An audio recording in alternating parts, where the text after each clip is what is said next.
So walk us through each of the Panchkarma treatments separately. We can start with Basti. Tell us about what it is. What is the English translation for it? What doshas and diseases does it treat? What organs are associated with it? And I think there's some really interesting science behind this. Hmm. Um, so yeah. Yes. So Basti is translated into enema, and but it's different from colon cleanse. It's much more than that. If it was a simple colon cleanse, then the Ayurvedic sages would have just mentioned soap water enema or a salt water enema. But unlike uh, that, in this case, it's a very comprehensive, very uh, you can play around with it, and there's so many ingredients, and it's a very complex enema. So there is much more to it than a simple colon cleanse. Colon cleanse does happen, but that's more like a byproduct of this process. It's not the main purpose. So if it's written in the books that if we are a tree, if we were a tree, then our root would be the colon and the rectum. The large intestine and the rectum would be the root of the tree.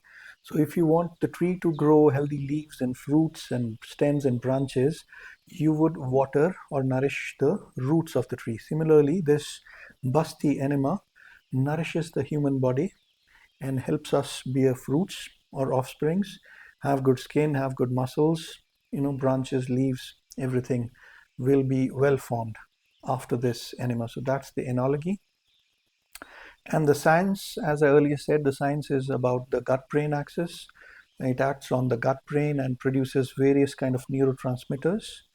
And the second is it acts on the gut microbiome and nourishes the gut microbiome through the short chain fatty acids. And then the gut microbiome produces various kind of nourishing things. So Basti is an enema. It's meant to treat the gut and stimulate the gut. Hmm. It's good for vata Yes. imbalances and So, diseases like what?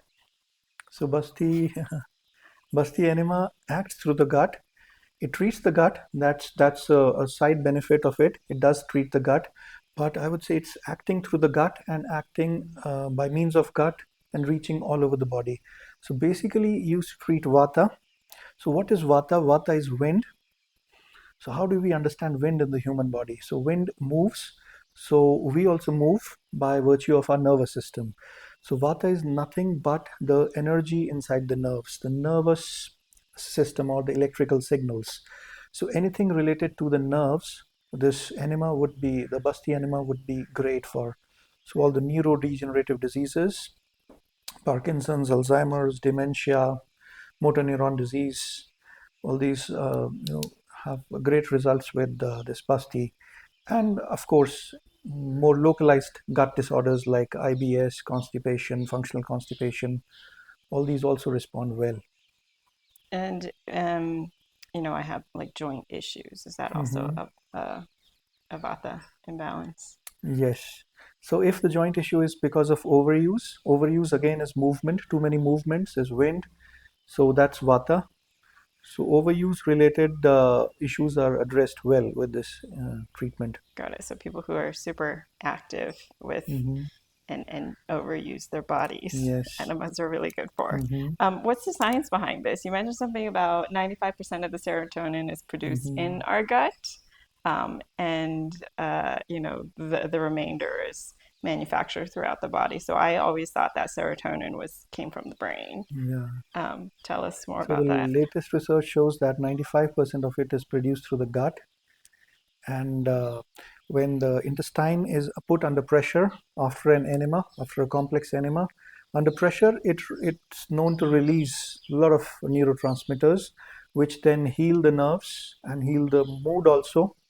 So that's why this also is a great treatment for psychiatric disorders, anxiety, depression, sleep disorders, autism also, autism spectrum disorders. My first thought is that so there is such a thing as comfort eating because literally it produces feel good chemicals in the gut. Yes. So that's where the terms like being gutsy or having a gut feeling come from, this gut only, the gut brain. Hmm. So what must we avoid when we're getting the Basti treatment and why?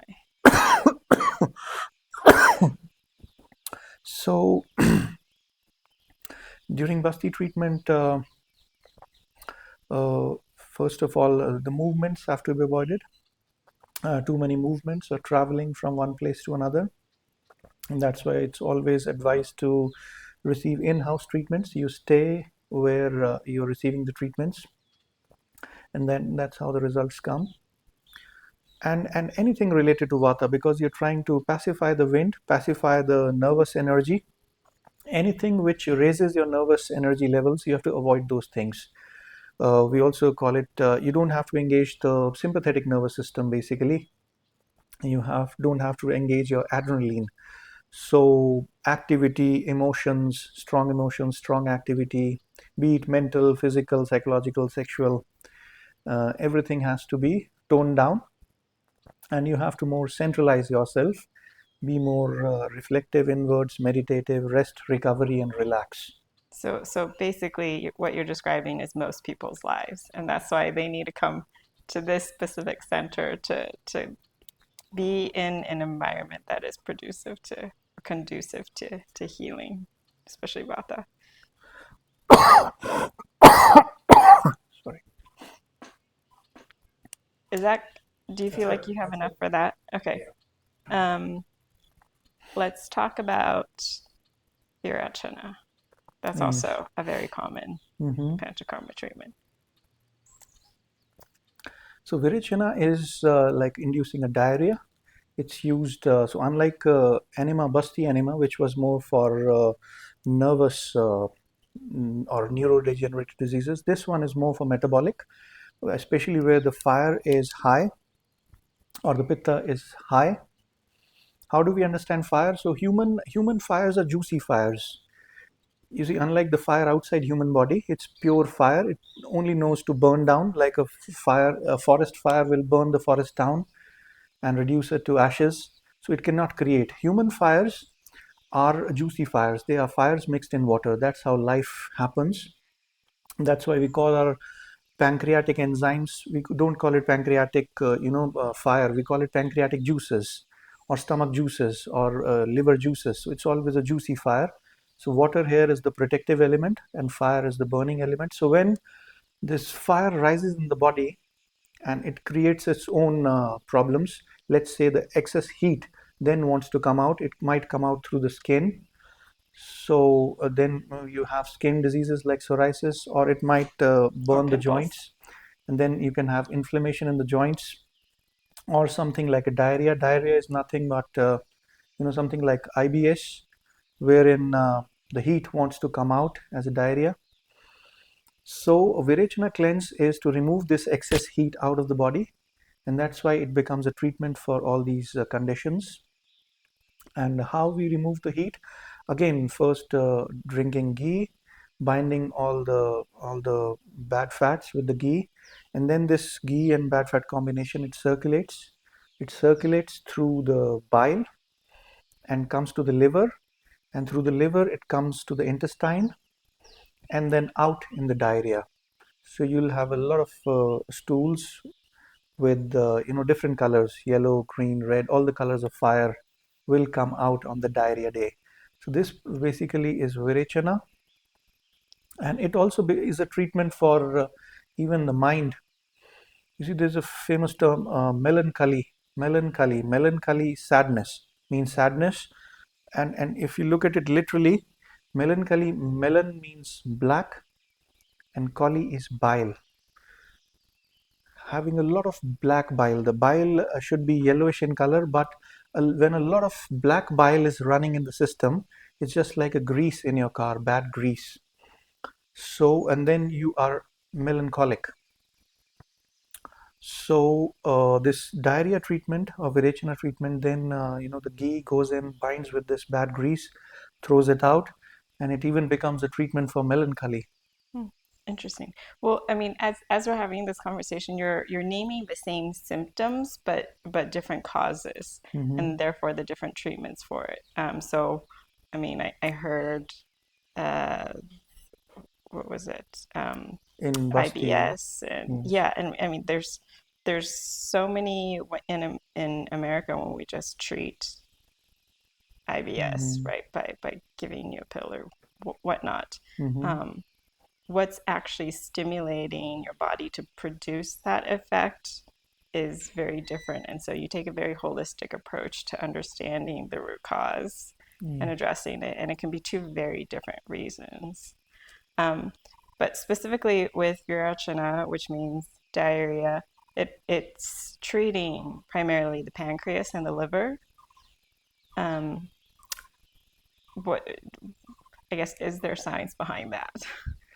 So yes, pancreas is known as Agnace. Agnace means the seat of fire.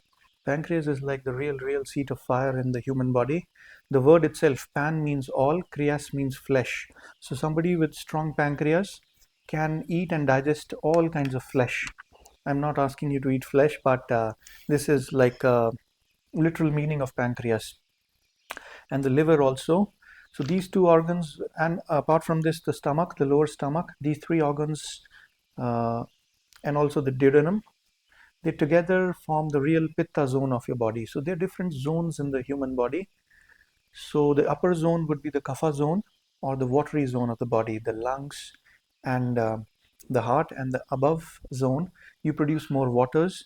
This zone of the body is not concerned with fires or digestion, you're not digesting anything. And the middle zone, which means the duodenum, the pancreas, and the liver, is the pitta zone. And this is where the, the central heat is produced.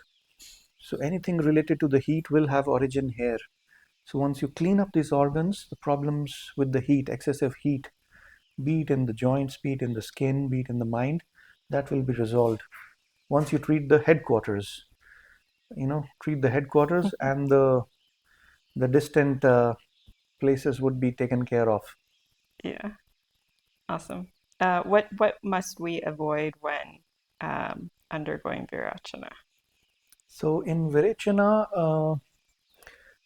you have to be on ghee first. Unlike in Basti, in enema, you can just go do some massages and administer the enema. There is no real preparation. Virechana, there's a preparation. You drink ghee, and during the ghee drinking days, you have to make sure that you don't burn this ghee up in activities. You don't use this ghee as energy. So you don't have to run around, move around, or even talk too much, uh, or Guilty. stay up late at night. Anything which burns the ghee will be bad. You don't have to burn it. You have to store it, and then it binds with the toxins, and then you have to throw it out. And once the virechana has been done, you'll be soft and supple. So a simple diet for at least another 2 weeks after virechana, 10 days to 2 weeks. Very simple diet, which of course we explain how to eat, what not to eat, because the inner lining will be very sensitive after this. You're not allowed to eat at your favorite roadside All joints my or your favorite favorite fast shots. food or tea, coffee. All these things have to be avoided. Got it. Okay, so during Virachana and especially during the geek phase, minimize anything that consumes energy. Basically, sit like a vegetable in my room. Um, for what do you want to do next? Nasya or Vamana? Vamana, yes. Okay. All right. Let's talk about Vamana. So Vamana is a vomiting cleanse. So unlike a simple yogic vomiting, where one fine day you get up and drink salt water and throw it up, it's not a one-day process. It's again a 2 weeks, approximately 2 weeks to 16 days process, wherein again drying up the system first, doing some dry powder massages to open up the lymphatics, so that the lymphatics then can carry the ghee, the fat, good fat inside, and then you drink ghee. The ghee mixes with the bad fat. So just like the process of diarrhea, the only difference is that in this case, the good fat and the bad fat combination does not come out through the lower route, but you throw it up. It comes out through the upper route. The end result is same. You're basically throwing out the toxins through the nearby channel, the nearmost channel, which happens to be mouth in this case. So it's a great treatment for kapha water-related diseases. What are the water-related diseases? Like asthma, having a lot of mucus in your lungs. It's a great treatment. Hypothyroidism, thyroid issues where you are slowed down, you gain weight. Mm. So great treatment for that. Things like polycystic ovarian disease, and then different migraines and skin issues. Skin issues more related to the kapha zone, the upper part of the body. So if you have more acne, more in your neck or limbs, skin issues, then this vomiting cleanse becomes a better cleanse. It removes toxins more from this zone of the body, the upper zone. So it treats things like Hashimoto's or Yes, circulatory issues. circulatory issues also Yeah. related to the upper zone of the body. Mm. Okay. Um, and maybe this is why in the course of this treatment, some people are receiving ghee, other people aren't receiving ghee. Hmm.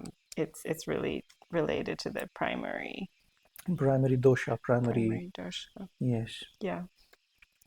So for Vamana, then it's associated with the lungs, yes. primarily in the body. Um, So it's with the kapha zone of the body, mhm. which is, starting from just this rib cage and above. All this is the kapha, the watery zone of your body. So Vamana addresses any imbalances in this zone better than other cleanses. Got it. What must you avoid then? It's pretty similar to the Virechana. You're Mm. drinking ghee, so you must not burn ghee. It must stay inside.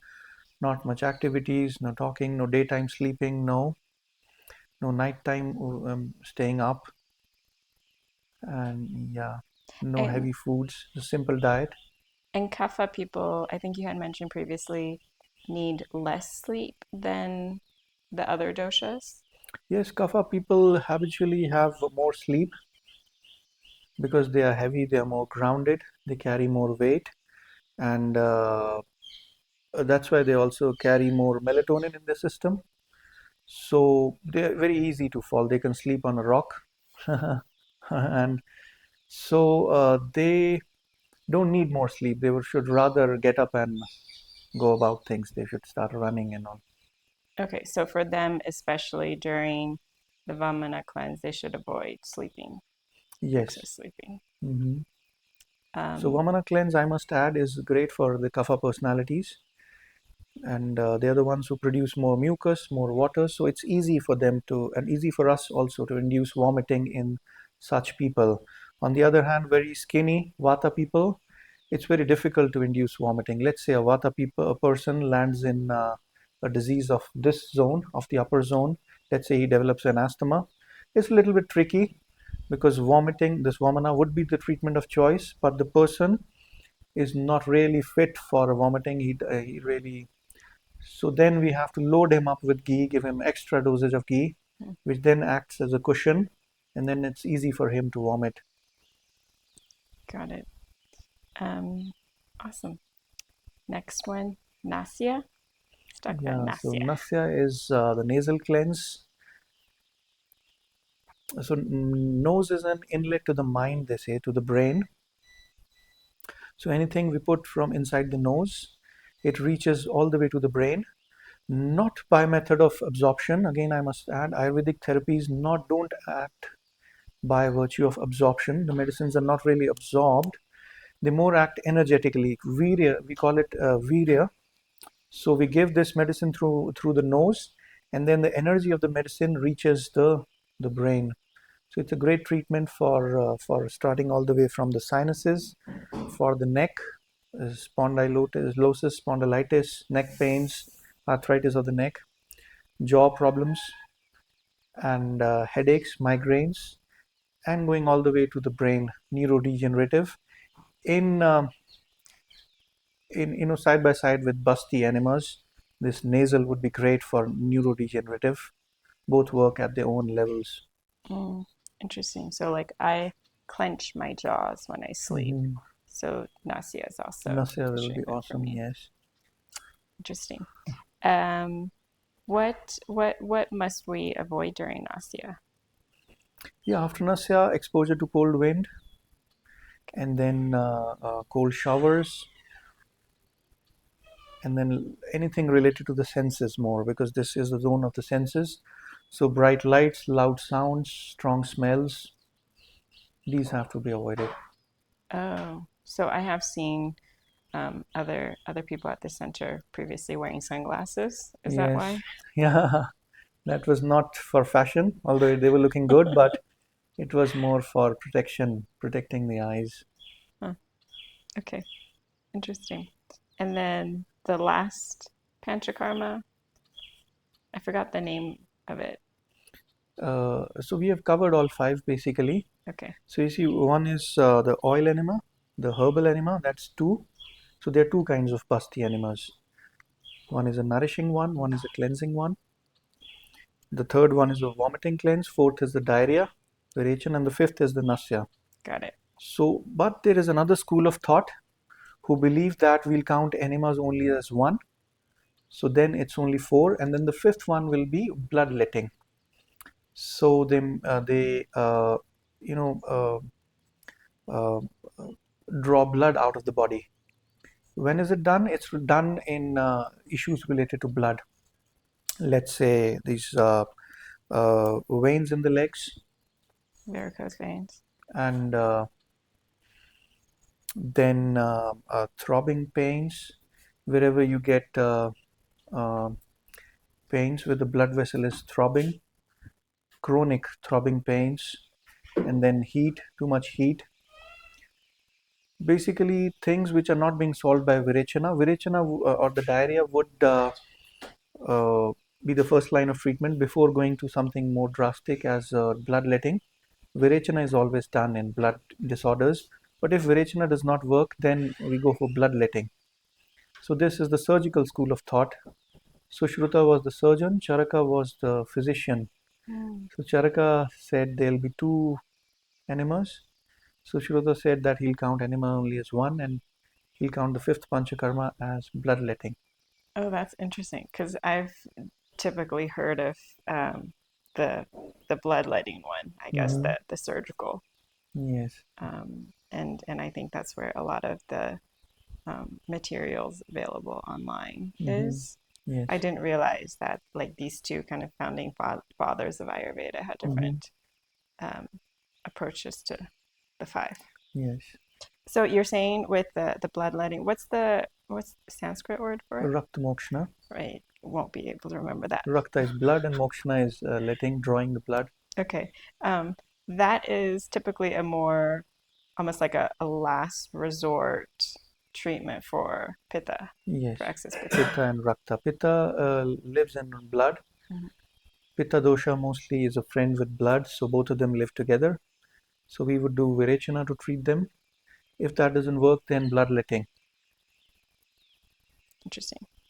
So you have to avoid all the things we talked about with diarrhea. No, with bloodletting, you don't have to drink any ghee. There'll be no such preparations.